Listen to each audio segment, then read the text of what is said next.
You are now listening to the Add 10 Gallons Concrete Podcast. Wait, the answer was add 10 gallons? Add 10 gallons. My first thought was we got to put Acti-Gel in there. Yeah, great. Truck's on the way. On the way. Yeah, okay. I've got two observations, neither of which are really educated or well thought out. Which are like most of my observations are. There aren't a lot of problems on a job site that can't be solved with a sack full of biscuits. Today's episode of the Add 10 Gallons Concrete Podcast is brought to you by Acti-Gel 208. Acti-Gel 208 is a high-performance additive for the concrete industry that is greatly beneficial to the producer. It enables them to increase the percentage of manufactured sand by up to 100% and completely replace all the natural sand in the mix. In areas where natural sand is scarce, inconsistent, and expensive, this provides a huge benefit to any ready-mix company out there. Benefits of manufactured sand and concrete include consistent air content, improved compaction, and increased density. Now, in the past, the downside of using manufactured sands was that they were hard to pump, hard to place, and hard to finish. Well, Acti-Gel 208 solves all those issues. By improving suspension, stability, and the quality of the cement paste in the mix, Acti-Gel overcomes the old issues with manufactured sand and leaves them behind. Let Acti-Gel 208 improve the quality of your mix while saving money on every yard you produce. For more information, visit us at actigel.com. That's ACTI-GEL.com. Welcome back, ladies and gentlemen, to another episode of the Add 10 Gallons Concrete Podcast. We appreciate you being with us. As always, I'm joined by Paul and Joey. Paul, what's going on? What's up, brother man? Just another day bringing the people more concrete-related content. We're on a nice little streak here. We're almost holding up our end of the bargain, trying to get 2 or 3 episodes out per month. So the month of May is looking pretty good. This is probably going to be published in the beginning of June, but still counts in my book. Joey Bell, what's up, man? Good. Yeah, we are staying pretty consistent here. It kind of goes in waves with us because it's going to crank up and we're going to be gone for another month for too long, I'm sure.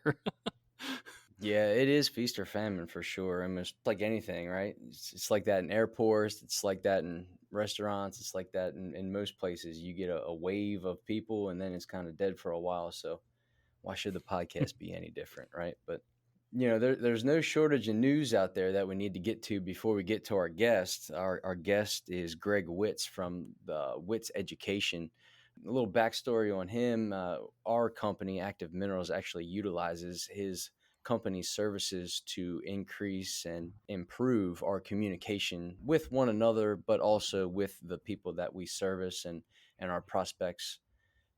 And people that we come in contact with on the business side of things. But as we'll get into in the podcast, I mean, improving your communication and being a better communicator, it helps you in all aspects of your life. And really looking forward to getting into that. But first, we're bringing you the news like only the Add 10 guys can. It's recurring, but we've talked about the Surfside, Florida condo site many times in the past, and we'll continue to do so as long as they keep doing things to stay in the news. And Paul, tell the people what they need to know about the condo site. Well, there's two big things out there. One is, and by the way, first thing I noticed when I read this article is I didn't know this answer. Do you know how many people passed away during this event? Do you know what the number is? I want to say it's in the 90s. Yeah, 98. Yeah. Wow, I had no idea it was that many people, and that's just absolutely heartbreaking. And a little bit of good news to come out of such a horrible situation is they've reached a settlement. There's a settlement on the books. $997 million will compensate the victims of this tragedy. And the interesting thing is, while it still needs final approval from the insurance companies and the developers and the civil contractors and stuff, the interesting thing is this is literally more than 10 times the amount of what was originally approved in the circuit court. So these people went to the circuit court and were looking for compensation, and the judge approved an $83 million settlement. But then when it all went through the full appeal and full process, they were awarded almost $1 billion for this. And that's just, a staggering number, but, glad to see that these people will be compensated. I mean, you can never bring somebody's mother back, but at least you're going to be uh, fairly compensated that you can move on with your life as best as possible.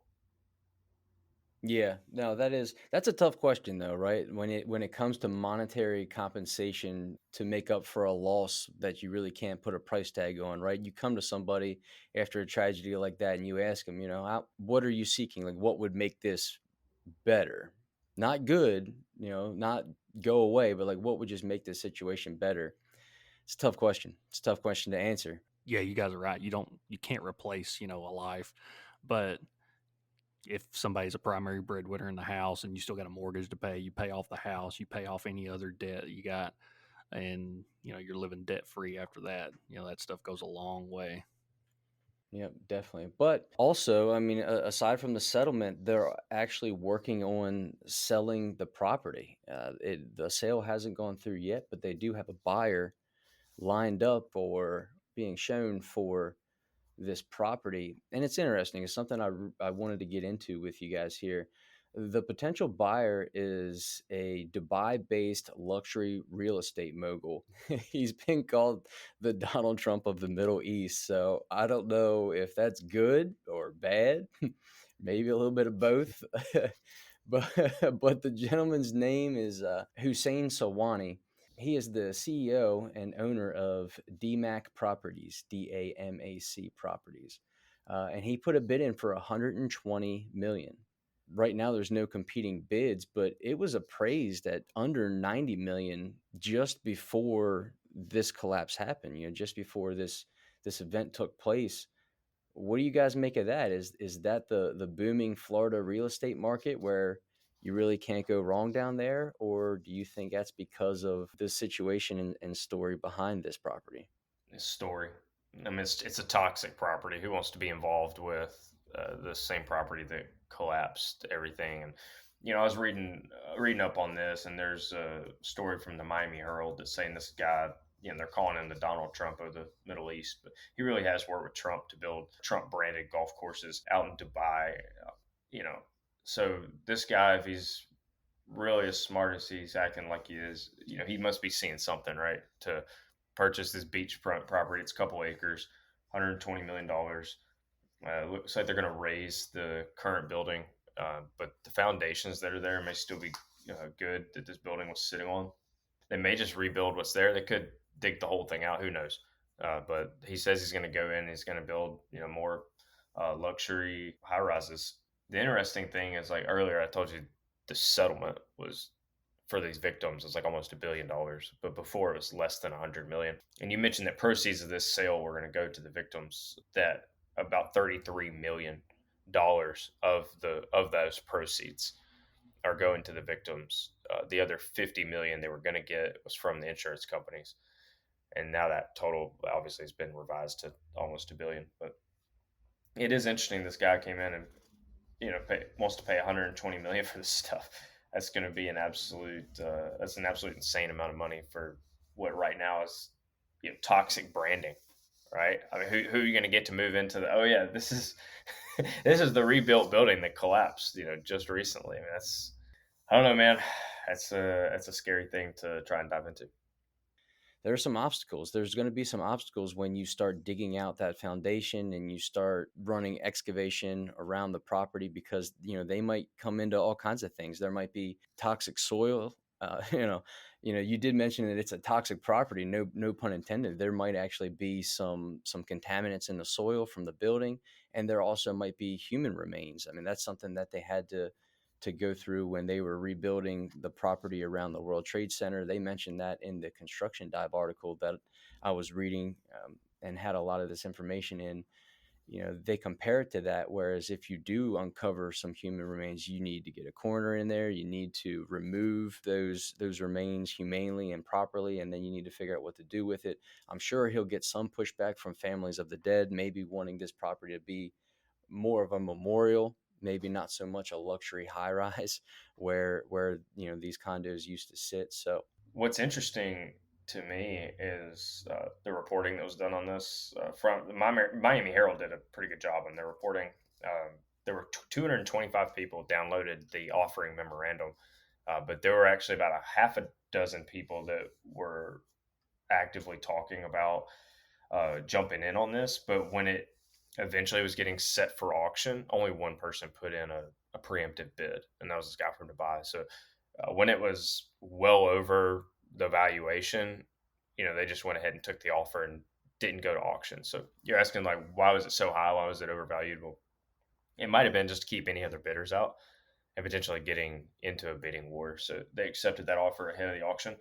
I did see other reporting on this, places like the New York Times and stuff talking about the new the new buy. And my absolute favorite thing in the world is when you like read news articles and they've interviewed people that have no idea what they're talking about.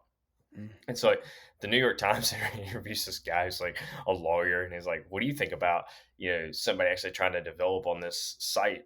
And he goes, "Well, these people are dumb. Can you believe they're going to build on a site that collapsed? Like, don't they know that that you're building on sand, and the sand is constantly being attacked by the ocean, and it's all going to be gone soon. Climate change." Blah, blah, blah. It's just like, all right, number one, we've been building things on sand and on beaches for forever, and you think we don't know how to build in sandy soil. And then number two, the guy's from Dubai. The whole thing is man-made on sand. Like, this is what he does. Where's the irony in there, right? Like, the guy's from a place where they literally built an entire palm tree shaped island and then threw up high rises and stuff on it. And then meanwhile, the lawyer guy from the New York Times, and I'm completely theorizing here. I don't know if this is true or not, but I pictured this lawyer guy that the New York Times went to for a statement. He's probably in some high-rise apartment in New York City, which is literally built on a trash pile. So, and so is parts of Boston. So is all these other like coastal, northeastern, huge, expensive cities that these people live in. And I love how they had to throw climate change in there. But hat tip to Construction Dive. What did they do? They went and talked to a Virginia Tech engineer about what to do about renovating the site and building on it. Meanwhile, you got our prestigious institutions such as the New York Times going to some lawyer that doesn't know his ass from a hole in the ground. So if that's not a microcosm of how the media is run nowadays, then I don't know what is. Well, they did. They did. They did interview like somebody that knew what they were talking about, and they were like, "Oh yeah, I wonder if they'll." That guy was like, "Oh, I wonder if they'll use any of the existing structure or just build around it." And then they cut to that lawyer who was like, "I can't believe they build anything on a beach. They must be out of their mind." This might be a little bit of a tangent, but it's a cool story. So I was in Boston a couple summers ago. It was pre-COVID, just being a tourist. And I took one of those tours, right, where they stop off at like 20 different sites around the city. And the tour guide, as we were going through a section of Boston, he mentioned that the foundation of a section of this entire city, what it was built on was literally hundreds of thousands of telephone poles, drove into the ground. And he said that they have to manually adjust and maintain the water table, because if these poles dry out, they can break and the whole city will collapse in on itself. So they need to keep these poles actually like somewhat saturated, and the water table needs to maintain a certain level. Otherwise, they'll actually have earthquakes in a way where the buildings will like collapse and fall in on themselves. And it's happened one other time in like the 60s or early 70s. It's actually happened where these poles dried out too much and there was a foundation issue, and you had an entire city block that just like fell into a sinkhole. But don't build on sand, guys. Especially not with concrete, since we've been doing it for years. That's wild, man. Well, hey, let's switch gears for a second. Talk about this. What I feel like we talk about almost every episode now is the concrete additive business. There is big news coming out of there again. So we talked about this before. Sika agreed to buy Master Builders, and as things keep getting bought and sold, they're consolidating like crazy. We're gonna have like 2 additive companies left. Well, in a lot of parts of the U.S., your choices were Sika or Master Builders. So they've actually run into an antitrust issue, and they are being forced to sell off part of their business. So what's interesting to me about this is instead of saying like, no, you can't buy all of the master builders product suites in the US, instead they're selling the Sika additive division in the US. That in order to complete the sale, it's absolutely blowing my mind. I would have thought that was like incredibly valuable, and you would have just said, okay, I'll take some of the master builder stuff. I'll take it all globally, but we'll sell off some of the US parts, where necessary. Nope.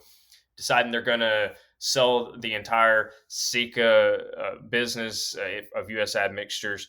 And right now, the number one and number two people bidding for that, Wholesome and Heidelberg Cement.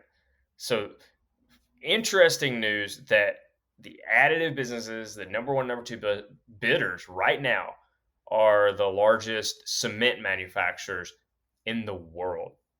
The number three guy right now coming in is a Turkish conglomerate, and they're interested. Report is they're bidding up to $1 billion. The Turkish guys have put in a bid of $1 billion.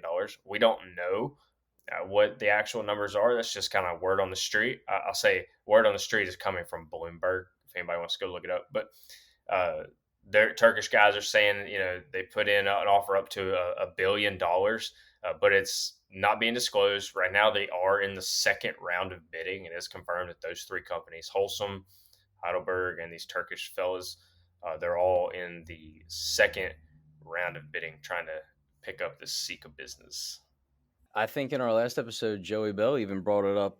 I mean, he hit the nail on the head. He was like, at what point is there going to be antitrust issues? At what point are you going to have a monopoly type situation? Yeah. Well, you got to, if you had to put money on it, if there was a prop bet for who you think wins out of those three, my money's going to Wholesome. I think they got, I think there's two things running in their favor. They got cash to burn and who their CEO is. So Wholesome is selling like $10 billion worth of assets in India to somebody. And they also have a CEO right now who was hired away from Sika in 2017 to become the CEO of Wholesome. So if anybody's going to know that Sika business, it's going to be that fella. And with cash to burn and looking to divest into other things, I'd have to put my money on Wholesome as potentially being the winner there. Yeah, you're not going to get an argument from me there. That's pretty solid thinking. It's just, it goes to illustrate how ancestral this business is. This whole entire industry, man. It's, I mean, I guess it's not a bad thing, but in a way, it kind of makes me think that it's so hard to pull in talent from other industries. You know what I mean? I mean, your concrete people stay concrete people, and very rarely do you get a concrete expert or an executive or a high level executive from concrete related businesses. Very rarely do you pull people in from other aspects into that industry. It's very much a self promoted industry, but at what point do we run out of talent? Yeah, and there's so many industries like that we've seen just in our travels or whatever. And I even just thought about even farming. I remember growing up, my dad was a full-time farmer, and there were literally dozens of farmers, like in a county. And nowadays, you may have just two or three, five, maybe a handful of guys that are farming that same land. They're leasing up and buying up land. So even farming, it's just gone from your local mom and pop family farm to you're farming tens of thousands of acres, and that's one operation. It's just times are just changing, and we're just seeing it more and more in concrete and agriculture and almost any kind of industrial industry. They're just consolidating.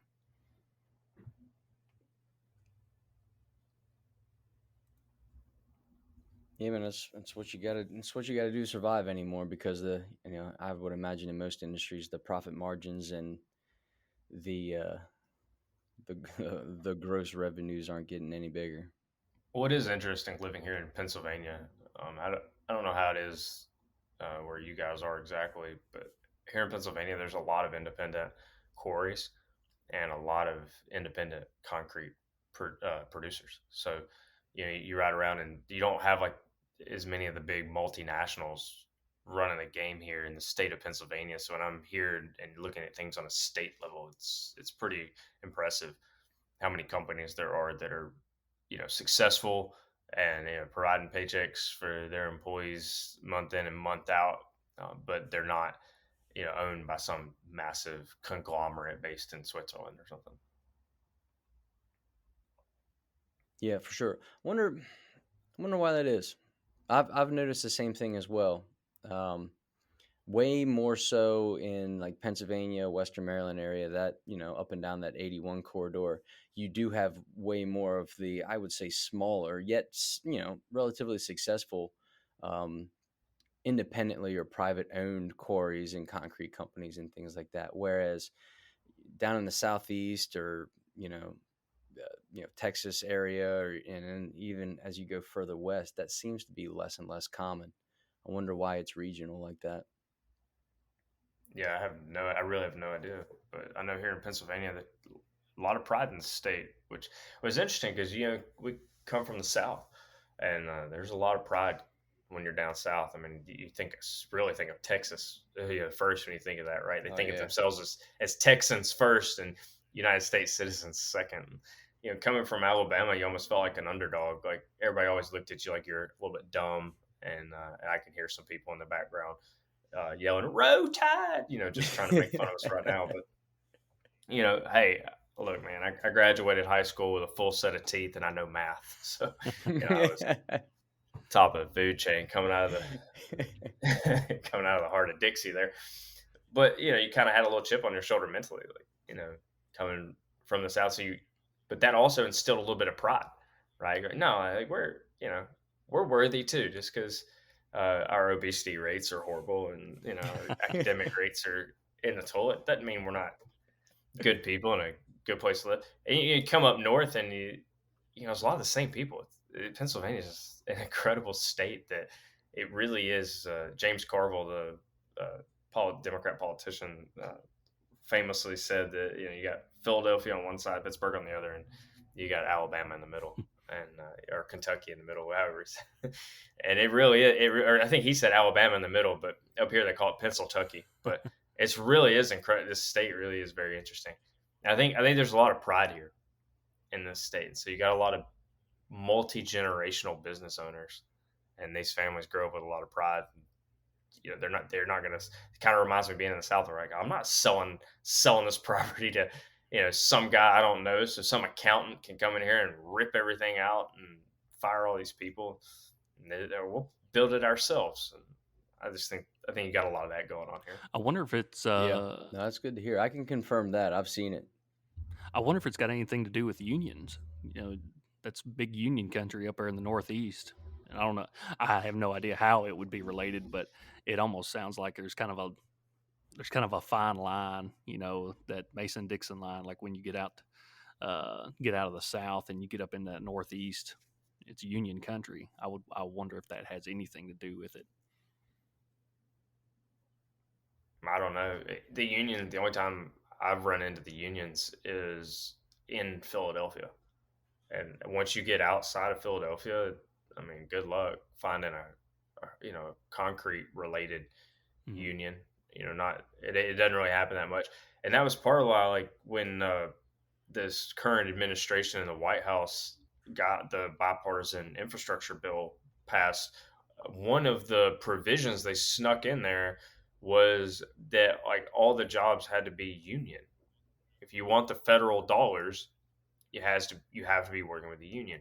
And the response to that, there was a response letter to that, and it was led by people here in Pennsylvania that actually drafted that memo back to the administration and said, no, like, hey man, it was such a well done letter because although it was disagreed, it disagreed respectfully. It was full of factual information. It said, look, like this is really going to put a burden on the taxpayers, and here's why it's going to burden the taxpayer. And it went through the fact that like you're not going to be able to find unions, all this stuff. Like we're doing projects like in Tennessee or in Pennsylvania. Like how many roads are rural out there, and you're going to have to get union contractors. There's not even enough of them. So it was really well done. So maybe in Philadelphia, there could be some union things going on, and as you bleed over into New Jersey, but for the most part, Pennsylvania, man, it's just a lot of pride. I think. Yeah. I think guys pride. I think there's a lot of family businesses, and sometimes you get the case with family businesses that the son or grandson is an idiot and just runs off. But I've seen a lot of situations here in Pennsylvania, is working in like the organizations here, that the second and third generations are as sharp as ever, and they've built things out and acquired their local competitors that maybe had that second or third generation idiot that ran the business off the track, and they went and scooped them up and kept these big multinationals out of here. Yeah, I see it in the Midwest too, like Missouri. I remember going around Missouri, Iowa, Minnesota, that whole upper Midwest region. You see a lot more mom and pops out there. So I don't know what the correlation might be once you get out of the Southeast. The Midwest correlates to the western side of Pennsylvania anyway, because Pittsburgh's a part of the Midwest, and no one can convince me otherwise. I mean, once you get out there towards Pittsburgh, they call soda pop, and they even have a little funny accent, but the culture is very much a Midwestern culture, and it's a complete 180 from the culture you have in Philadelphia. And that's interesting that you have two totally opposite ends of the spectrum in culture and their surroundings and whatnot in Pennsylvania. It really makes the state really cool. But yeah, my point being, Pittsburgh is the Midwest. You can fight me in the comments on that one. Well, what I always thought was interesting was how many people like in Ohio kind of related with Pittsburgh's pro sports. Yeah. I never would have thought of that, because I mean, talk about another state that's full of pride for no reason, Ohio. Yeah, we could start talking about Buckeye fans, but we shouldn't. No, I'm just teasing. I'm just hoping the people we know that root for the Buckeyes hear this and know that I think very little of them. I mean, their team, not like our friends. I think highly of our friends. We understand that sometimes you can be a victim of your environment growing up, and that's okay. I'm a Cowboys fan, for God's sake, and I don't want to be, but I can't jump off the bandwagon now. The 90s were too good for me. I can't jump ship. The 90s. As bad as I want to. Did I tell you? I may have even already mentioned it on this podcast before, but my daughter is going to be an Eagles fan now, because the proximity we live to Philadelphia. She's going to be an Eagles fan, and I can live with that. But I could never let her be a Philadelphia Phillies fan. And I just absolutely loved it. Took her to McDonald's, and on the sign at the McDonald's here, it had a Phillies branded Happy Meal box or whatever. It's like, Dad, the worst team in the world is on the Happy Meal box. What are we gonna do? We can't get that. Parenting 101, ladies and gentlemen. I was like, taking notes. That's right, baby. We're gonna get you a number 7 combo today. Welcome to the big leagues. Heck yeah, that's awesome. Speaking of second and third generation kids from business owners, you got one of two options, right? One of two options when you join the family business. You can disregard it and take it for granted and inadvertently run it into the ground, or you can take it, lift it up, put a little modern spin on it, utilize technology and what growing up in this day and time, and you can make that business a better, thriving business. And fortunately for us, we have Greg Witz on the program here, and that's precisely what he did with the Witz Education program that they have. Spoke a little bit here at the top of the show about Greg and his company, but I kind of stole the show there and got a little bit long-winded, guys. So before we get into Greg, if you want to, go ahead and touch on, what you learned from his program, how it's helped you a little bit, and kind of talk up his services here before we get him on the program. Well, the one thing that I want the listeners of our program to know is that the number one thing I kind of took away from Greg is the philosophical discussions that we had, and talking about the philosophy of people, and in not just the communication, but how are they thinking, how are we thinking, how are we reacting to our thoughts, and then interacting with people in the world.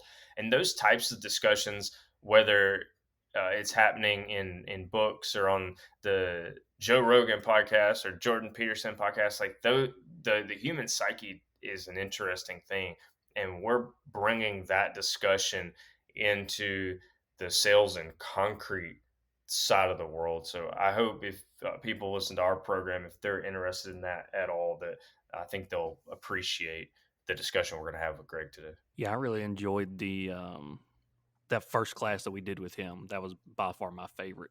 And I remember after that, I remember talking to Paul about it, and I even reached out to Greg afterwards, and I told him, I was like, there's not many seminars that I can sit through all day and still enjoy it at the end of the day, and almost wish that it had lasted longer. That was that first day for me. But what I really enjoyed was just learning about the different personalities. Like when you go into, it doesn't matter the situation, like a customer's office in our case, you can pretty much tell within the first few minutes like what kind of person that is or is going to be, and how you're going to anticipate them to react to what it is that you have to say. And then you just take that information. Now that you know that, you have more chips in your pile.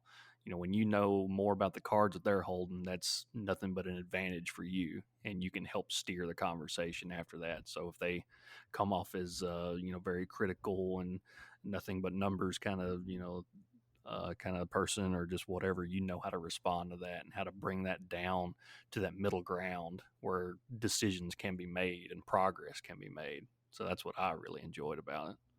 And I like understanding what my weaknesses are so I can get better at them. And sometimes, as Josh likes to say, you don't know what you don't know.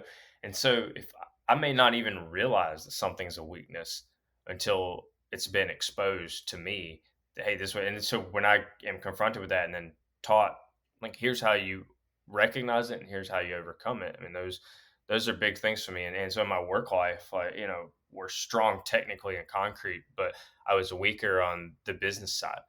And, in the last year was really put into a position where I had to be on point with all the numbers, how to analyze the numbers, how to present the numbers, and then make business cases for our group so that we could expand and thrive. And so that was all really new, but I'd liked it, but I didn't even realize how weak I was in it until I was exposed to it. And then this situation with Greg Witz, what I ended up being labeled as was a spontaneous child, which sounds horrible, but what it really means is that, like, you cope with humor. So when I'm in a situation that could be a serious conversation, I would have a tendency to break into making a joke and laughing and wanting to always bring it back to laughter and everybody being happy. But that may not be the right emotional state for that conversation. And it doesn't even mean that the conversation has to be a negative conversation.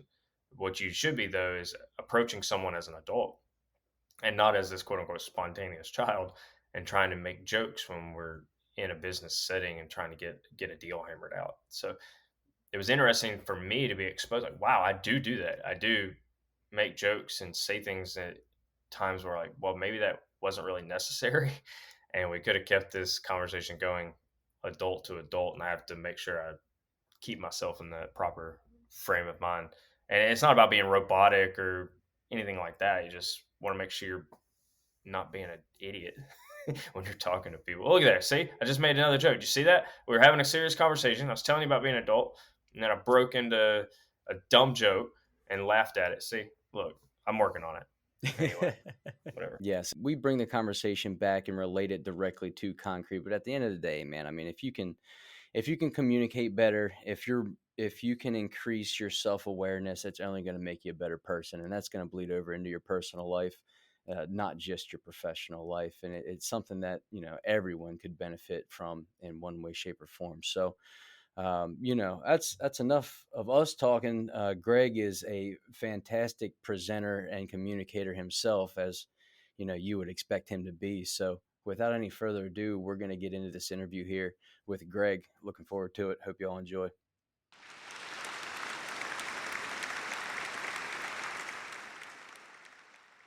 All right, here we go. Greg Witz is joining us. Thank you, sir. I really appreciate you being here. I really appreciate you inviting me, although I might say it was a little bit of a self-invitation because I called you and said, I want to be on your show. Okay, that's a little bit true. But we're happy to have you here. Happy to introduce you to the concrete world. And look, before we get into this, because I'm really concerned we're going to get a bunch of like abbreviations and acronyms and all kinds of stuff that nobody's going to understand. So I'm going to try and keep away from that. But before we get diving right into it, could you tell the people what it is that you do? For sure. So traditionally, we are a training and development company that does a lot of work with leadership teams, sales teams, service teams, and of course, managers and supervisors. And what we try to do is we try to do a lot of development along the line of interpersonal skills. So when people are coming through some of our training programs or executive coaching, what we're really trying to do is work different areas like communication skills or emotional intelligence or assertiveness. And one of the things that we believe are these are the types of, call it lessons and skill sets that we should be developing because they're going to help us in all aspects of our role. When it comes down to us working together and collaborating together as a team, being able to effectively communicate and manage interactions and relationships is an important thing. I think if you think about what separates high performing teams versus low performing teams, a lot of that has to do with trust. And trust is built over time. And we might acknowledge that trust is an outcome. So how we're showing up in these relationships and how we're managing situations and interacting and communicating and behaving is the thing, call it the currency that ends up allowing me to have trust. And I think we've spent some time together, guys, where one of the things that I talk a lot about in regard to the work that we do is the importance of us being able to lean into the world of psychology to develop things like self-awareness and understanding people and relationships. Because as fathers, as spouses, as team members, it's a really important aspect. Let's lean into the world of neuroscience that says, guess what? We can change. We don't have to be like our parents. We don't have to be the things that we've experienced along the way. I can change the way I communicate, behave, act, respond. I could do this, right? It's not warm, fuzzy stuff. It's actually built into science. And if I could do those two things, then it becomes my responsibility to learn and continually learn. So I'm always showing up to be what we call a better human the next day, whether that be in our sales and leadership roles or whether that be in our, personal lives like family. Yeah, but no first grader comes to school and says, you know what I want to be when I grow up? I want to psychoanalyze strangers and tell them how to talk to strangers, other strangers, and the people they work with better than they do now. So how on earth did you find yourself doing this job? So it's a great question. You're right. No one grows up saying, I want to go psychoanalyze people and I want to understand, personality more. Okay, so let's break this down. So I might be defined as an extroverted personality, right? I get my energy from people. I'm always around people. People were always my thing. And, I can remember at a very young age always being good when it came down to navigating the world of people, right? Whether it be a teacher or a friend or a situation, right? Fast forward this was not my chosen profession. I had gone off at this point. Actually, here's the full story. I dropped out of high school and I went and I took off to Club Med and I went to go work in Club Med.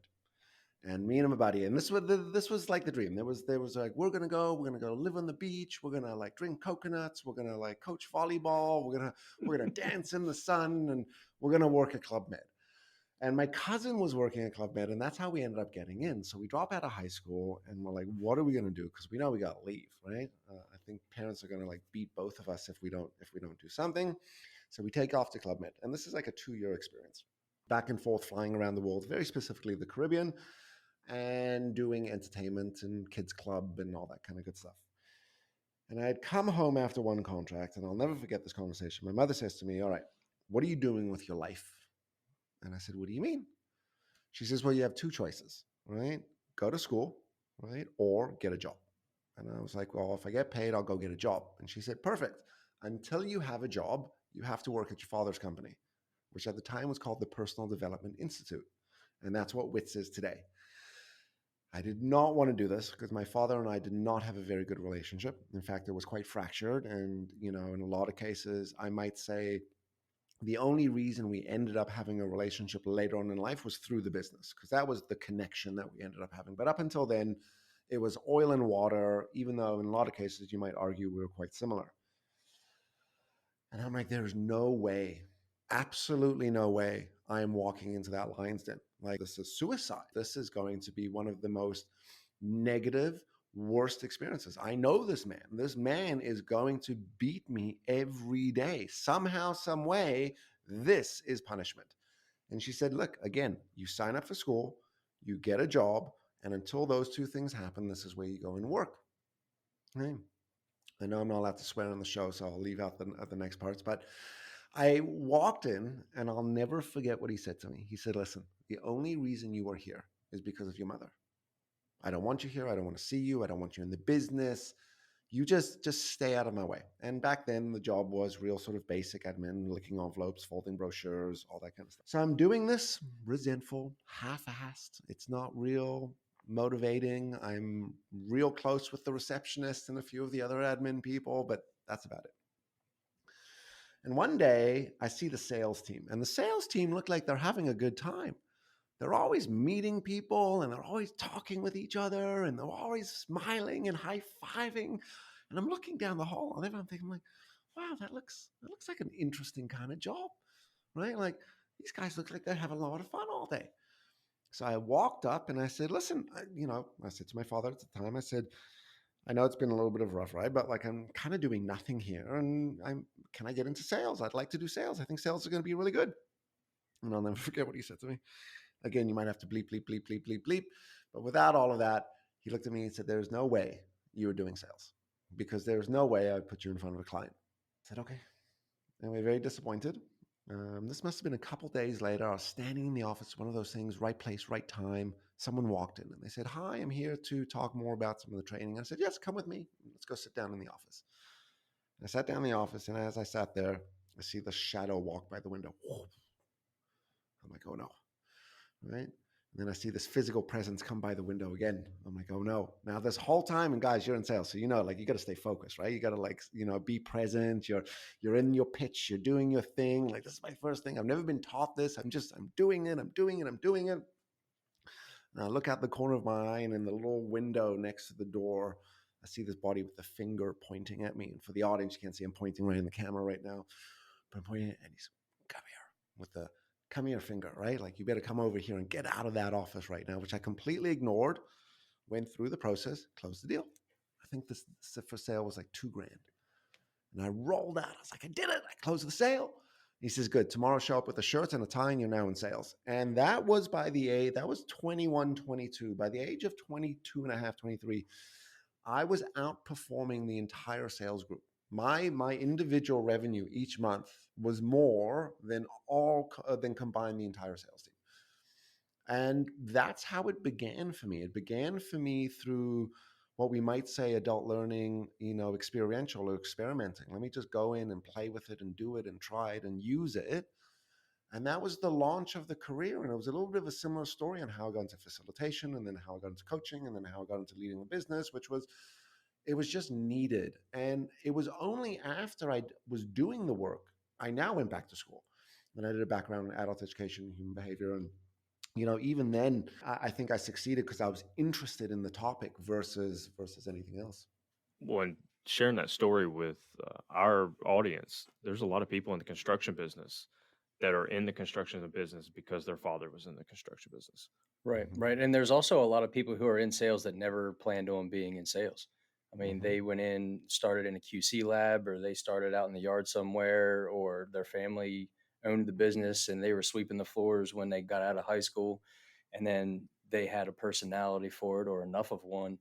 And there you are trying to sell stuff. But then you probably see people like that every day, Greg. What do you do to identify positive attributes and kind of mold that into somebody who is a better salesman through knowledge and practice? Okay, so let's start with the latter question, which is, how do we mold people? And I literally just had this conversation this morning with one of my team members. I said, look, the only way I know how to do this is to work with you. Just come with me to meetings, come with me to clients. Let's sit down, do proposals. Just, if you work with me, and if I show you what I do, and I show you how I think, and I loop you in, it is the best way I know how to train someone. Right? And I've tried it all. I've tried the here's your role and your job description and go, and right. But For me, we might define that as mentorship. I don't officialize the word mentorship, but I think I take a very mentorship approach with my team, right? And the difference between mentoring and coaching, by the way, is coaching in some cases is teaching them how to do it. Mentoring is they know how to do it. They just need to do it better, right? They need to get a little quicker and faster with that. So that's what I do. What do I look for? The first thing I look for is connection with someone. Like, do I relate to you? Do I like you? Do I see myself being with you? Are we gonna enjoy our time collaborating and working together? And this doesn't mean you hire people that you like. This means you hire people that, have qualities and values that are similar to you.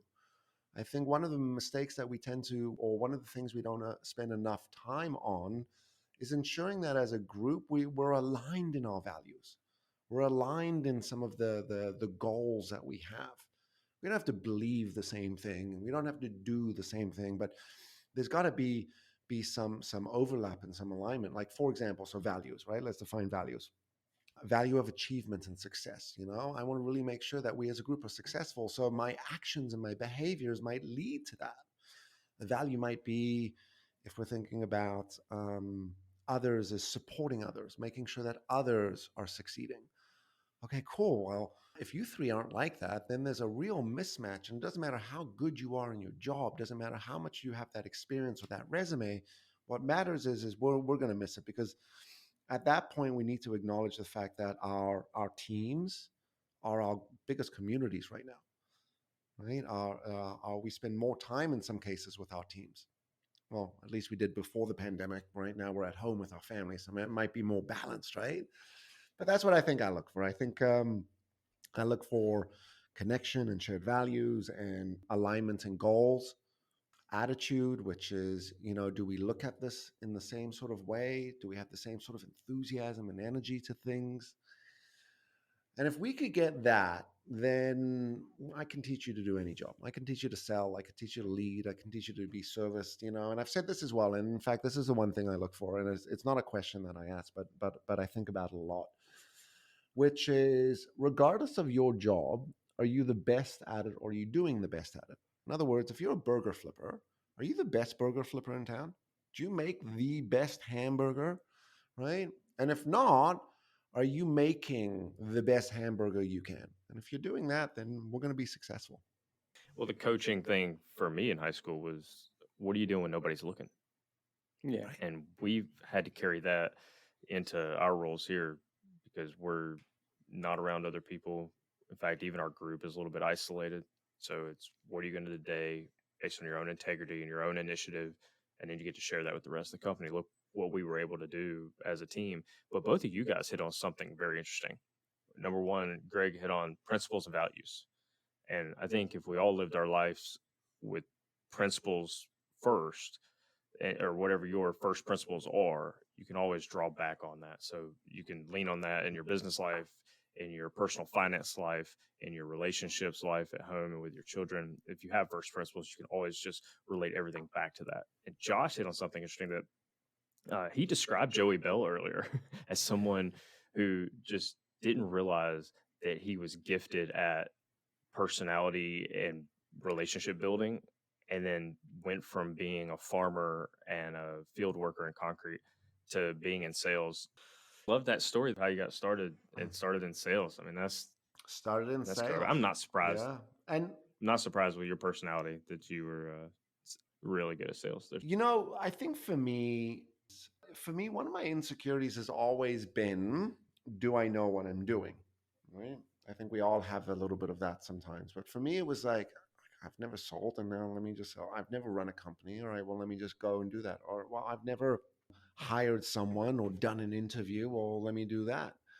And every single time I found myself in one of these situations, which were all of them, including, a very important one, which was the financial management of the business, I ended up having to take it on because either no one else did it, or it was broken, or there was a problem with it. And at that point I went, all right, well, I got to go learn this. So let me go hire someone that can teach me financial management and how to run a P&L and what is a P&L, right? I'll never forget this. So My father passes 2011. So let's back up. So there's actually another story about before this, but we'll start with it. When my father passes in 2011, he gets diagnosed with cancer. And I'll never forget, he came home and he says, I'm dying in 12 months from now. I said to him, you can't say that.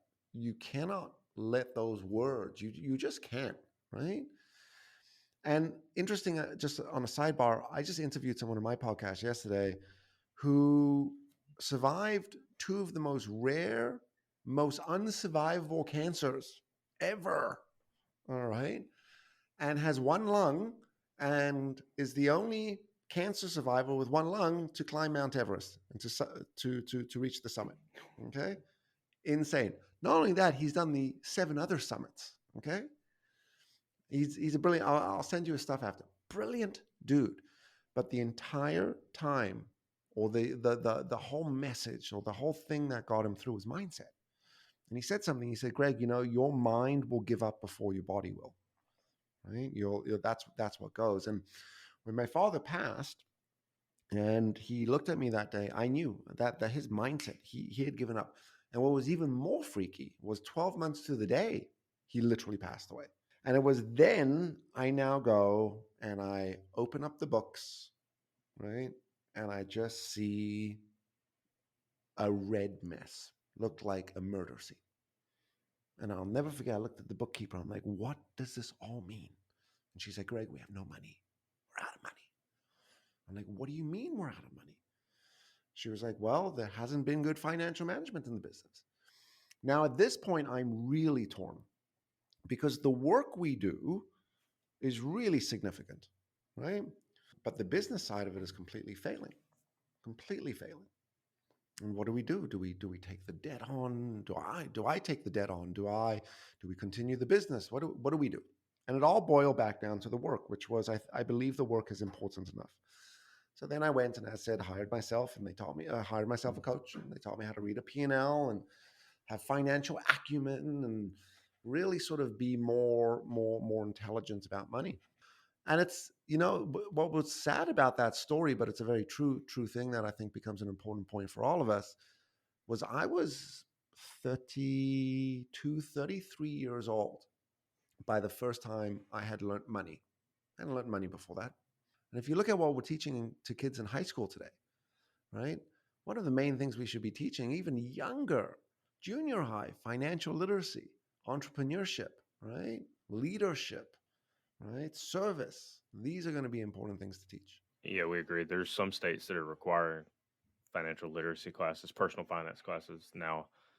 In 2022, legislation is finally getting put in place that in order to graduate high school, you got to be able to balance a checkbook. Got to understand credits and debits going into your account. Got to understand what loans are, what interest rates are, credit cards, and how that affects your life. I mean, I can't believe nobody ever taught us that. How to file taxes. What does that mean? You don't really know, and it seems like magic. Get your first paycheck and a quarter of it's gone. Let's dive in real quick to what it is that you thought was so important about saving. It wasn't just the company; it's what the company does. And the way I try to define it is, you teach people that there are states of being, and they come out very clearly when you're communicating. And you could be communicating to personal relationships, but we focus when we talk to you mostly about work relationships, internal and external customers, and understanding there are ways that you're being perceived in your communication, and there are ways that you're perceiving those you're talking to. And there is an ideal and optimal state for this communication pattern. And there are ways to get into that ideal state of communication, and working to get to there while advancing the conversation is difficult. So how did you go about identifying these states of being, these ways of communicating, and then developing this map of how to get through a complex situation, a complex conversation where both people are coming out feeling like they accomplished something? It's a great question. So the concept itself, one of the main concepts that we use comes from the world of psychology. So it's very practiced and learned in psychology. But like most things, call it from the medical society, could be quite difficult to comprehend and not so practical. And one of the goals that has always remained within the organization, which is how do we take this complicated thing and make it simple? Because if it's simple, then I'm going to remember it in the moment. If I'm going to remember in the moment, then I'm going to be able to do it. And I will acknowledge that we have been blessed with the groups or the group of people that have participated in Witz as an organization when it comes down to the development of course content, materials, exercises, because like anything, there is a technique and a process to it. There's a technique and a process to course design and course evaluation. There's tools and techniques and skills when it comes down to understanding adult learners, right? When it comes down to presenting, when it comes down to ensuring exercises are delivered. So, like they say with most things, it takes 10,000 hours to become an expert. We've put in hundreds of thousands of hours into this and continue to do so. The thing that I think that I check it up against the most is, does it work for me? Does it help me not get so reactive or be so pissed off in the moment? Did it help me express and communicate my concerns, my feelings, my perceptions in a way that landed for someone? Did it improve my relationship with the team member? Did the team member improve? So we're using these tools and these concepts internally. In fact, we might argue that the group of Witz is the ground zero. We are the case studies. And we are a little bit extreme in personality, so that also helps. But that's how we go about it. I think we go about it making sure that we want to create accessibility for people. I'll say it another way. What the failure is with training in these courses and these books is we go and we read them, we understand them at a surface level, and we walk off and we think we're smarter. We don't change, we don't adjust, we don't implement, we don't do. We go, I learned this theory today about situational leadership. There are 4 styles for me to use. Okay. Well, when do you use it? Well, when you've got someone not performing, you say this and you do that. It's not authentic. It's not real. It doesn't actually promote any success. And we need to move away from that. I mean, part of what our job is as well, as facilitators and coaches, is to help people, what we might call suspend their disbelief. Right? So what's their disbelief? People walk into a program and they're like, well, another sales training program. Here's this guy, Greg. Look at him. Big personality, right? He's probably entertaining. I could listen to the guy for a few hours. And what our job is to actually go way beyond that, which is to get you guys to the stage going, whoa, hold on a second. This is pretty deep. Wow, that's really relatable. Oh my gosh, I identified that. Holy, that just happened to me the other day. And if we can do that early, then we should be able to now get you to a place of really being able to learn what we have to share. I think a lot of time and a lot of effort and a lot of testing, and we might argue it's a little bit like your industry. Part of that program that we went to, that's how we met you. Was you did coach us for a couple months, and it's still ongoing even. But what we dove into was a lot of psychology, and one of the things I found most interesting is how we perceive ourselves and how others perceive us. And for every person that I'm aware of, we had quite a gap in who we were internally and how people perceived us. What's the phenomena there? What's going on that everybody sees themselves one way, but they're actually perceived another way? What is the reason for that gap? What's happening there? I think there's layers to that answer. So I think the first layer is the type of parenting that we demonstrate today. We are inflating people's personality or inflating people all the time, right? I mean, just think about some individuals that today where you think, were you given the wrong lessons in life? Were you told how fantastic you are when you're really not? So I think that it begins at home, right? You realize that all the guys just looked at me when you said that. I don't appreciate that. So that's one. It's interesting how the personality develops, but I'll come back to that later. I think the other side is, as we now become move more into our adulthood, we're also given a lot of societal pressures. Business and community say, listen, you should act this way, you should be this way, right? Don't think this, don't act that way. It could be, it starts in our business lives. Look, I need you to be a little more collaborative and nicer. I need you to be a little more supportive. I need you to chill out a little bit. I need you to not be so intense. I need you, right?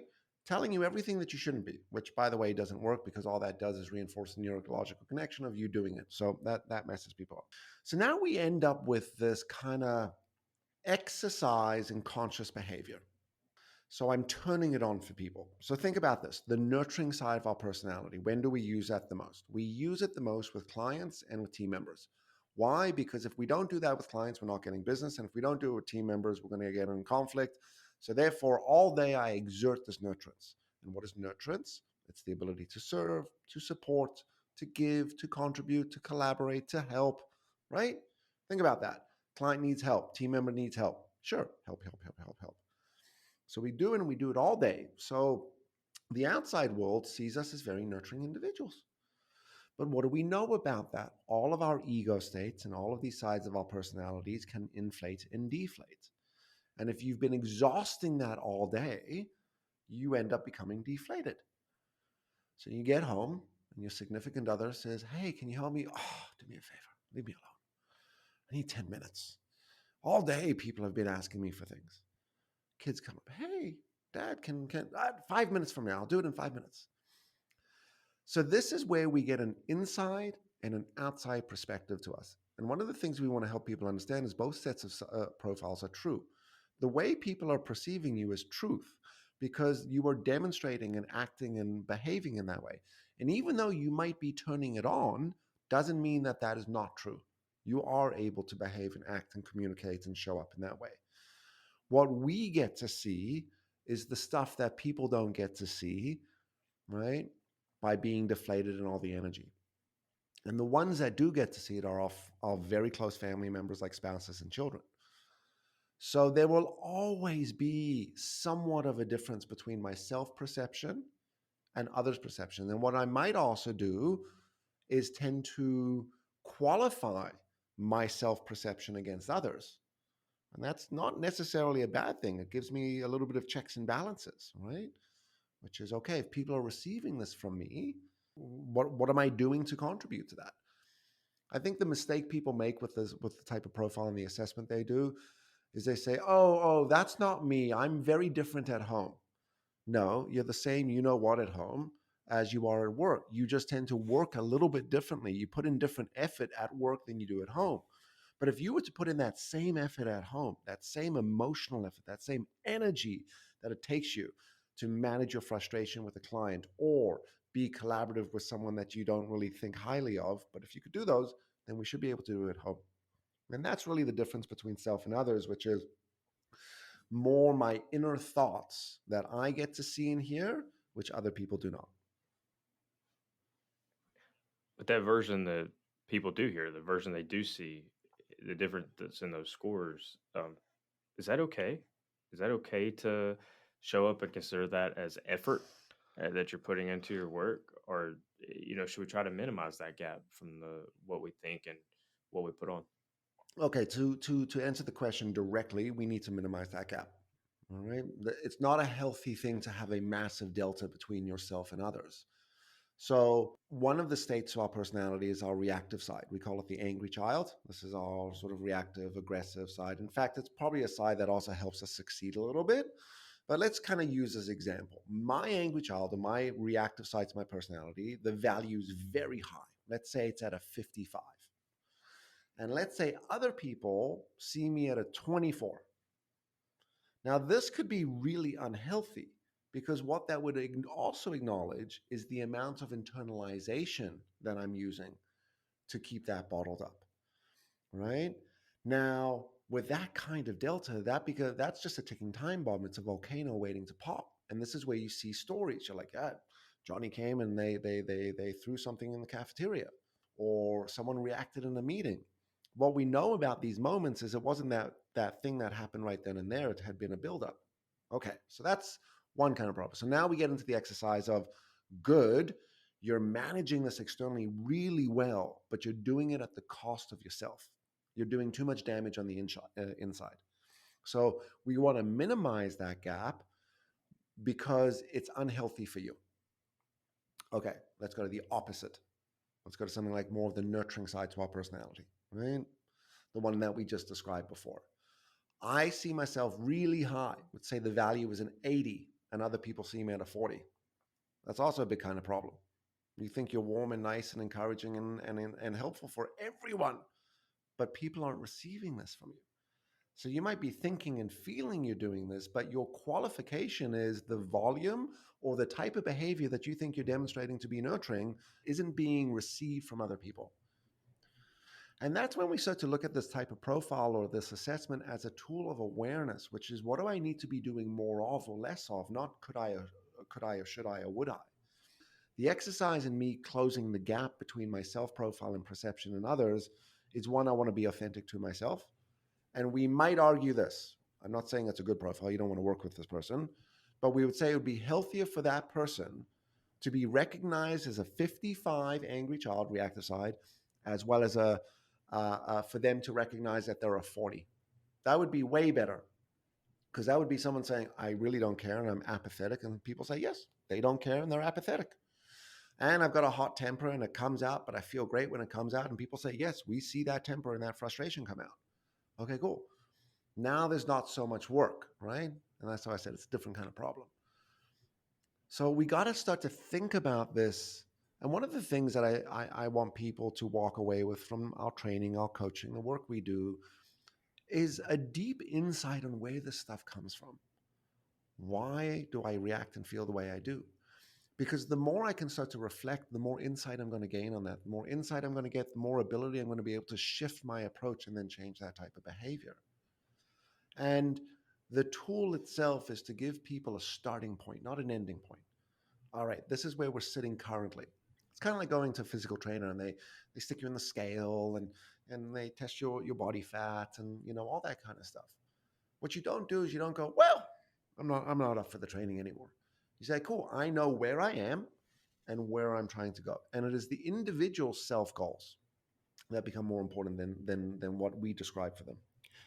Greg, could a justification of those gaps that you were talking about, how others perceive us versus how we see ourselves, I guess to give folks a little bit of a background on what I'm referring to or what we're referring to. Before we started the training with you, you had us send out surveys to 4 other individuals so they could, fill those out. And for instance, the 4 people I sent my surveys to were to Paul and Josh, because we work together and we talk to each other every day. I sent one to my best friend that I've known since first grade, and I sent one to my wife, and they all filled them out. And there were, I can't remember which one, but there were 1 or 2 of those areas where there was a gap. And I was wondering, like, could that be because maybe I'm not going to act the same way towards Paul and Josh as I do to my wife? For instance, Josh, Paul, I wouldn't treat y'all that bad. But I guess what I'm getting at is, Paul and Josh probably see me as a certain way, or, Paul probably sees me differently from Josh because I've known Paul, for much, much longer. And then my best friend sees me differently. My wife sees me differently. And then you go on down the line, you got customers, you got coworkers, and you got anybody else that you interact with. Could those gaps and those scores all be kind of justified with something like that? Correct. That's a lot of it. For us to describe people, it's quite easy to do so because it's instant what we've received. What does Joey say? What are the words he uses? What's the volume he uses? Right. So if someone came to me and said, hey, listen, tell me, do you think Joey is an aggressive guy?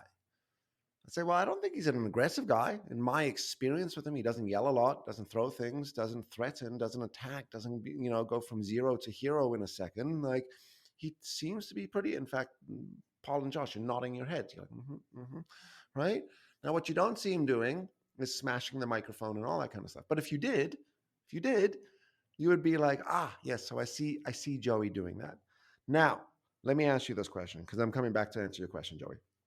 Which I think you were saying, well, if Josh and Paul see me in one way, can that affect the whole assessment if my wife sees me in a little bit of a different way? Right? So let me go there for a second.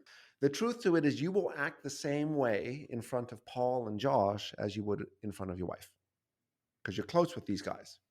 There's not so much censorship. Now, if we went to complete strangers, right, and people like your boss, we might get a variance in feedback, but not a lot, but we would get a variance. But Paul, Josh, your wife, your best friend has seen you act and behave in many different areas of your life where they can give you a consistent feedback. When you started to go down a path about how you developed that personality in the first Mhm. place, I'd love to hear your thoughts on how we get to those stages, whether it's what we're internalizing or what people are experiencing. How do we get to there? Cool. So let's start with there's two thoughts for personality. One, your personality is fixed. This is who you are, and this is what your blueprint is, and that's it. It might expand a little bit and shrink a little, but that is who you are. And the second one is your personality is fluid and is continually developing, but it's developing as per a specific, call it skeleton and framework. So this is where we get into the world of nature and nurture, right? So we've all heard of nature and nurture. Nature being the descriptor of your personality, this is your characteristics, what you look like, sound like, how you behave. And nurture is the environment you were raised in, the experiences that you had, the parenting that you received, the friendships that you had. It's not just your parents, it's extended family, it's friends, it's teachers, it's all that kind of stuff, right? And one of the things that we know is within your formative years, your personality is developed. And your personality is developed, which has a lot to do with your genetic profile. Like we are born, there's the nature. We are born a genetic profile from our parents. Now, depending on the environment and how we were raised, the nurture determines how we develop to that blueprint. If we're nurtured properly, we develop properly. If we nurture badly, we develop badly. Very simple example. I am a reactive, aggressive type of personality. We call it an angry child. My father was the same. His father was the same. And myself, my father, his father were all raised by the same type of father. Very dominant and aggressive men. So we learned that when you need to drive through or you need to push, aggressive, dominant behavior is the way to them. And it hit me like a ton of bricks. I have a son, he's 5 years old. He's got that same little genetic angry child in him. And this doesn't mean I do it well all the time, but I am hyper conscious of reacting differently to him when he's in that mode. And that's instead of me being dominant, I need to be nurturing and forgiving and patience. So if we can do that in the environment and we nurture, then hopefully he develops a little more properly. He develops a little better with that angry child. Okay. So this is the experience that takes us to about 6 years old. I think between the ages of 7 to 12, I could be wrong on this, but what we now do is we take our personality and we go outside of the world, your immediate family. So now you're getting into school, friends. Friends is a big thing. You're getting into your tween years, that sort of young teenager.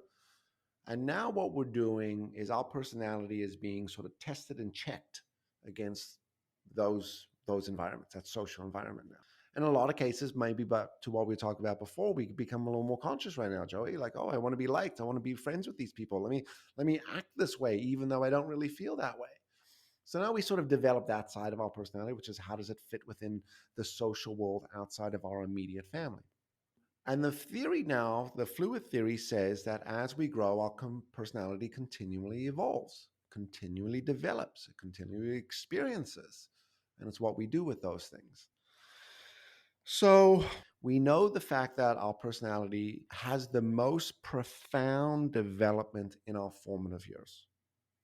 But what I believe is that we can consciously, quotations, change who we are.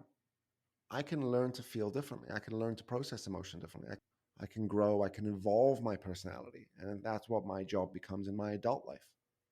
No, you can absolutely change who you are because you can change what you eat. You can change how you treat your own body. You can change how you treat others around you. You can change the way you treat money. Mm-hmm.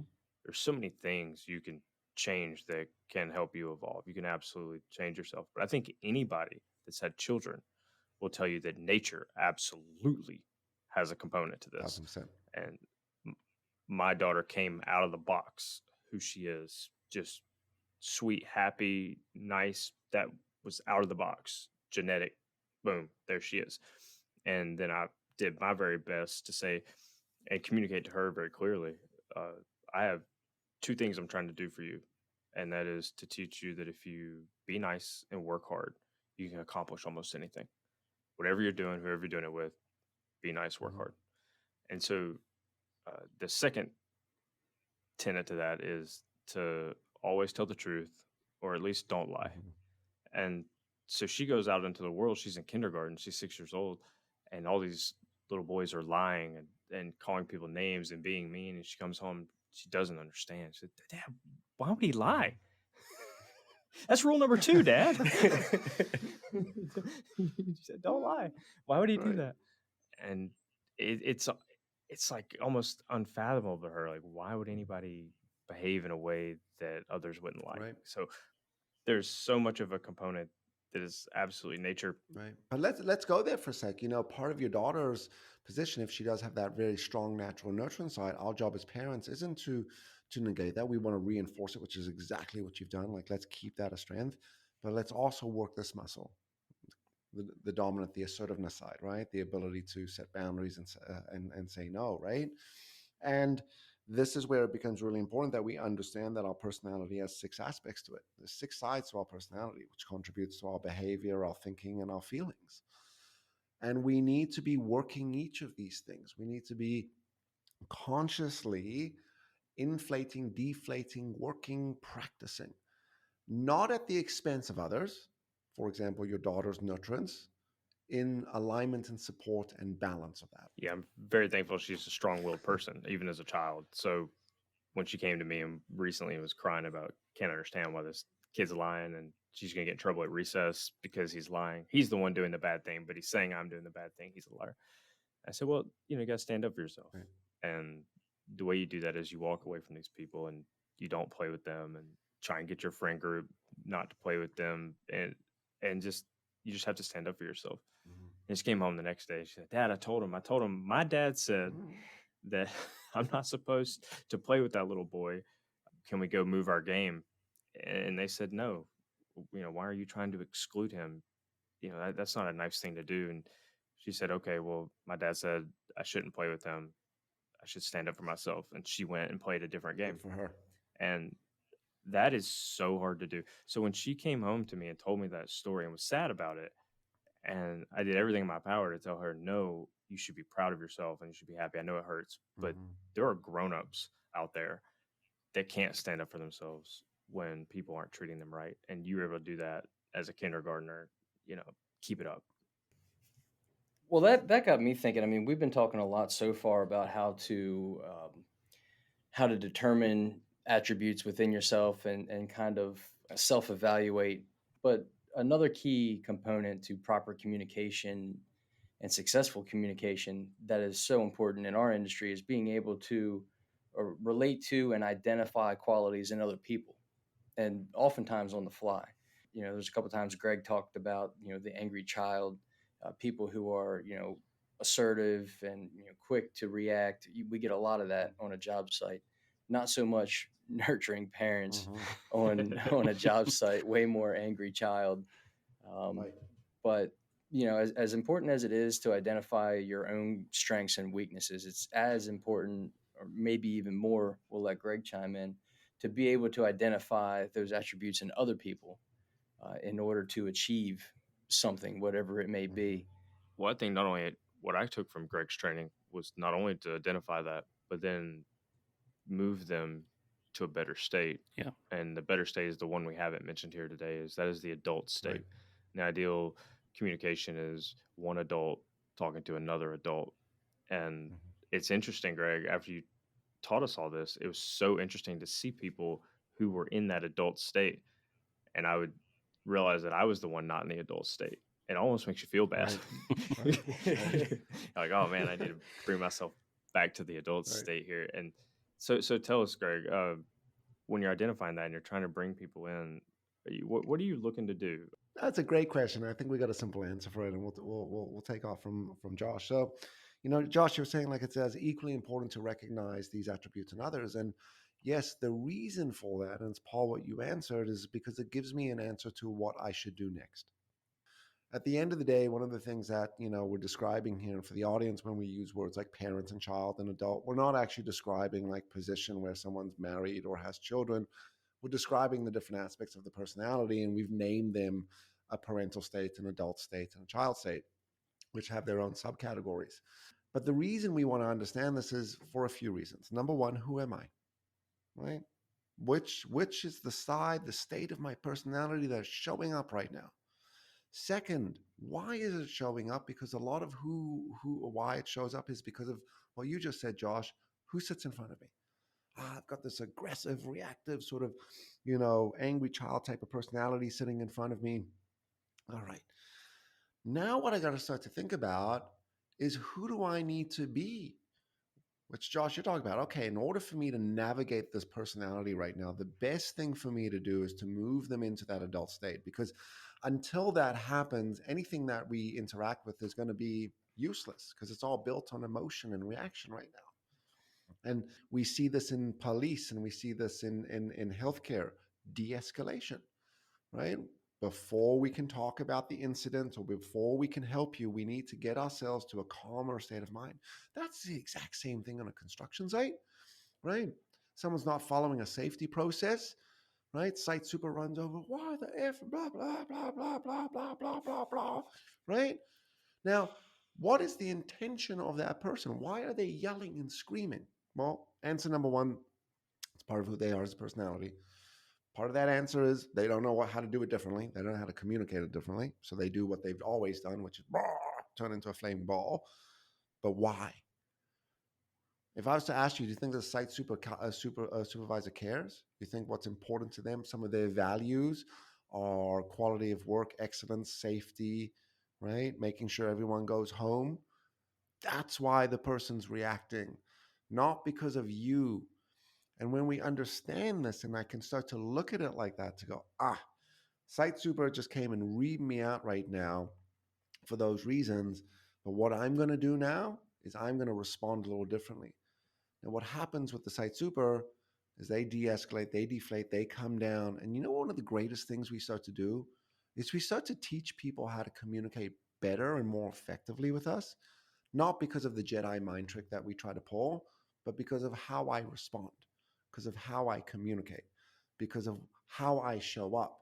And it is through role modeling that behavior that next time I might put myself in a position where that site super comes up to me and says, hey, by the way, I noticed you weren't following the safety process. What's up? Instead of so quickly launching. And if you really want to hear a mind effer, why would the site super react this way in the beginning? I could almost guarantee, because once upon a time, they had an experience that was so jeopardizing to them or the success or the project or to another individual. They were threatened emotionally, and that remained as an emotional marker for them. So the second there's a potential safety challenge or disagreement or not following the process in the future, this individual's mind is reverted right back to that original memory with that emotional marker, which is happening at a very subconscious level, which is, you will die if you don't follow this, right? And I've done a lot of work, so have you guys, in industrial sector, and throughout my career, it has happened half a dozen times where I've had a client come to me say, we've just lost someone today. There was an accident in the factory, on the work site, et cetera, et cetera. And I try to remind people of this, which is, the one thing we haven't learned how to do very well is communicate. What we've learned how to do very quickly is react in the moment. And our job is to get back to some of that very important communication skills, which is what you were talking about before, understanding comfort and making sure that if I do have to come talk to you about the safety process, or completing the task, or measuring twice and cutting once, or anything along those lines, we can do so by going, all right, I know who I am, which is, I want to kill this person right now. Let me manage that. Breathe that one out. Okay, got myself to the adult. Who sits in front of me? I got Joey. Joey's whimsical and free and chilled and relaxed and, doesn't always think through situations. Not a bad guy. That's his natural spontaneous child state. Adds a lot to him. But I need him being the adult to have this conversation. Cool. All right. And I'm doing this because the objective is to make sure that we're able to be consistent in following the process. It sounds like this. Joey, I wanted to check in with you. I noticed you weren't following the process today. What happened? Any reason for that? Like, do you understand? Yeah. Just we need to make a quick decision. Okay, look, we understand how important this is. Yep, great. Moving forward. Are we committed to this? Yes. This is how we discuss things as adults. What I do to a child is I come and I say, listen, I've told you once, and there are consequences if you don't do this. All right. If I catch you again, you're going to get in trouble. All right. Adding a few choice words in there with an elevated tone of voice. Welcome to site supervision. Normally, we've seen the safety guys roll up. Everybody, puts their hard hats back on. No, I'm just kidding. Right. They do radio sometimes. Hey, safety guys here. So do anything you're not supposed to do. Right. Never the hard hat, though. Nobody takes that off. Well, and not all safety guys are created equal, but I will acknowledge the fact that they have one of the hardest jobs there is, and that is enforcing rules to adults. Correct. It's tough to tell a guy that's been in an industry for 30 plus years how to do his job when you haven't done his job, not to that extent anyway. Yeah. That's a tough job to communicate that. But what Greg has taught me specifically through the course is the power in the question. Like in his example, he communicates with questions, and I think that disarms whoever it is you're talking to very effectively. Right. You just nailed something there. I'll just paraphrase. You get this individual that's been given a job called safety supervisor, right? Their entire job is to ensure people are following the safety protocols. Their job is not to discipline people, not to enforce people, not to criticize people, not to police people. And if this safety supervisor or individual is not careful, they end up falling into that role. I'm here to police you. Now, I'm a pretty rebellious personality. If you rolled up to me and told me to do anything and I felt that it was in some sort of policing, authoritative, sort of controlling way, there's a few choice words that I would respond with, right? And I would naturally resist instantly. That's just my personality. You tell me what to do or tell me I shouldn't do something, I will double down and go and do it. In fact, if you give me an A or B option, I will take C every single time. It completely messes people up. Right? I was like, all right, fine. We'll just shut it all down then. They're like, well, no, what do you mean? That's not an option, right? But if you came to me and you said, listen, Greg, can I ask you a question? What if you said this to me? You've been here for 30 years.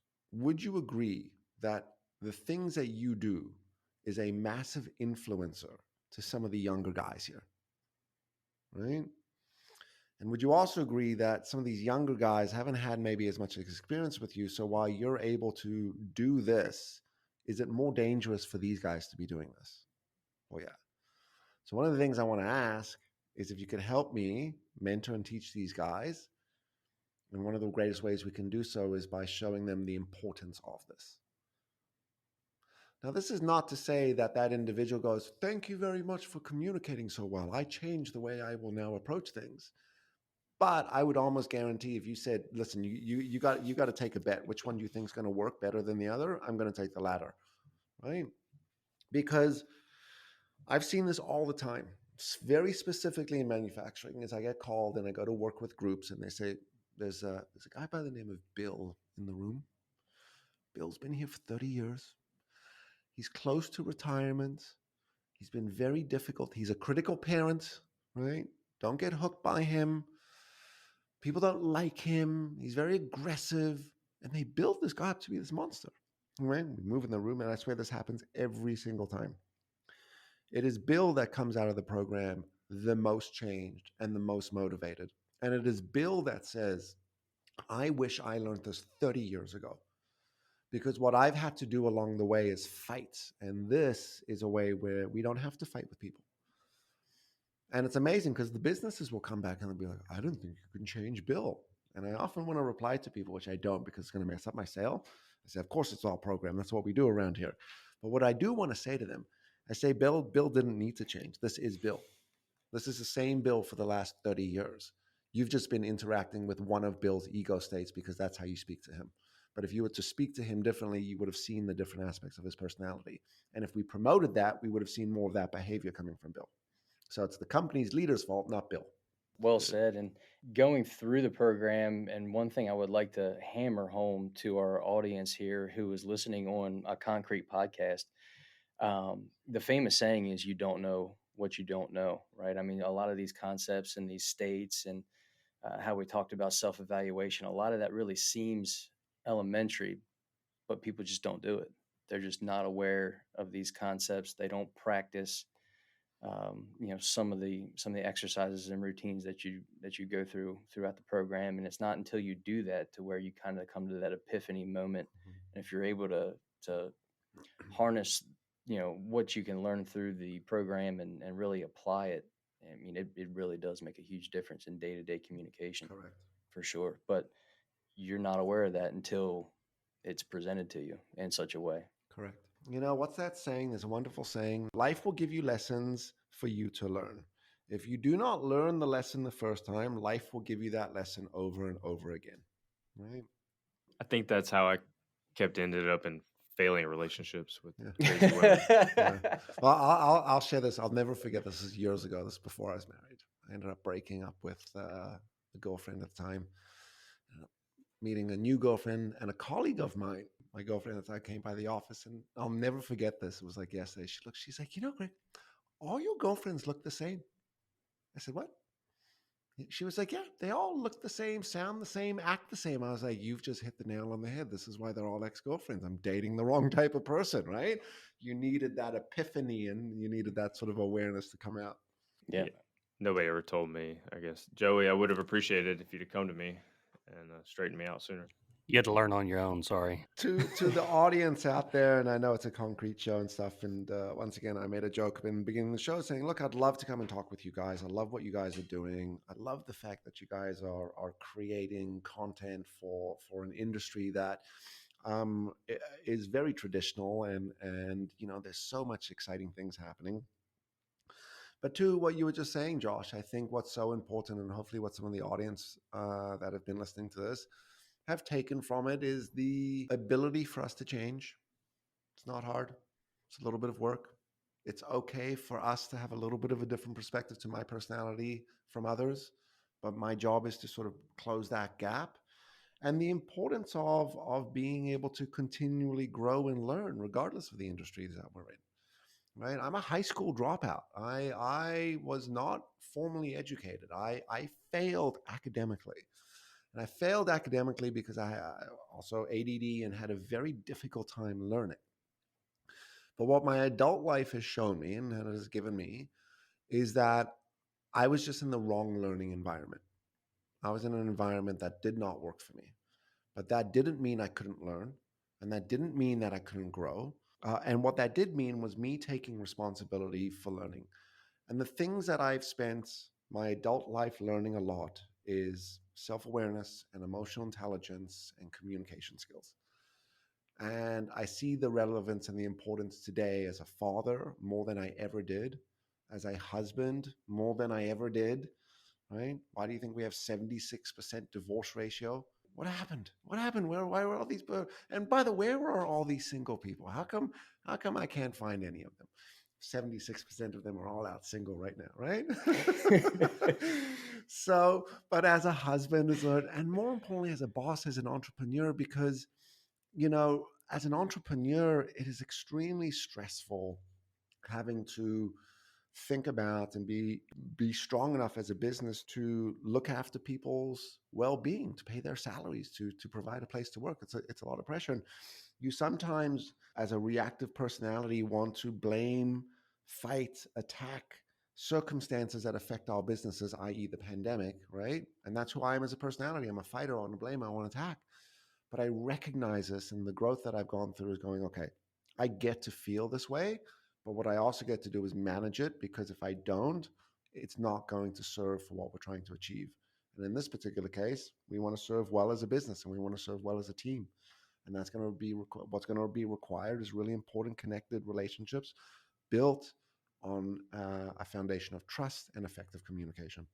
Well, if I can speak for the entire group here, I feel like your company has done very well in serving that sector and giving a lot of benefit to a lot of people out there. So we certainly appreciate your time and appreciate the chance to talk to you about something that would be classified as pretty unique for this particular podcast. But we like to be well rounded around here, so we appreciate your words of knowledge and wisdom. For the audience out there, if they have any questions for you, what's the best way to reach you? Yeah. Okay. So anywhere on social media, if you search Greg Witz, GREGWITZ, I will pop up.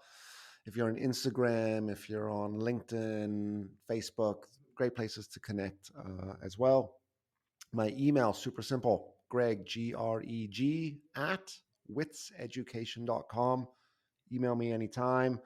You could also go to the website witzeducation.com, WITZ education.com.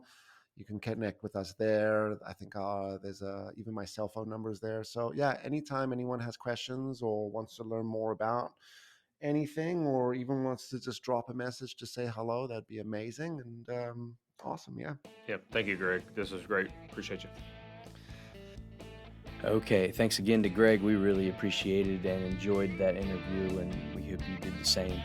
Be sure to look him up on social media, and while you're at it, visit our pages as well. Add 10 Gallons Concrete Podcast can be found on Facebook, Instagram, and YouTube.